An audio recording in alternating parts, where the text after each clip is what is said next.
ರಾಷ್ಟ್ರಗಳೊಂದಿಗೆ ವ್ಯಾಪಾರ ವಹಿವಾಟು ನಡೆಸಲು ಕೇಂದ್ರ ಸರ್ಕಾರ ಒಪ್ಪಿಗೆ ನೀಡಿದೆ. ಇದೀಗ ರಾಜ್ಯವಾರ್ತೆ.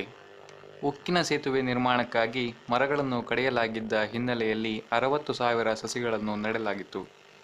ಮರಗಳ ಕಡಿತದಿಂದಾಗಿ ಮಳೆ ಬಾರದ ಕಾರಣ ಎಲ್ಲ ಸಸಿಗಳು ಒಣಗಿವೆ ಎಂದು ಮೂಲಗಳು ತಿಳಿಸಿವೆ. ಮಳೆಯ ಕೊರತೆಯಿಂದ ಸುತ್ತಮುತ್ತಲಿನ ಹಳ್ಳಿಗಳಲ್ಲಿ ರೈತರು ಕಂಗಾಲಾಗಿದ್ದು, ರಾಜ್ಯದಲ್ಲಿ ಬರದ ಪ್ರಮಾಣ ಇನ್ನೂ ಹೆಚ್ಚಾಗಲಿದೆ ಎಂದು ಹವಾಮಾನ ಇಲಾಖೆ ಅಭಿಪ್ರಾಯಪಟ್ಟಿದೆ.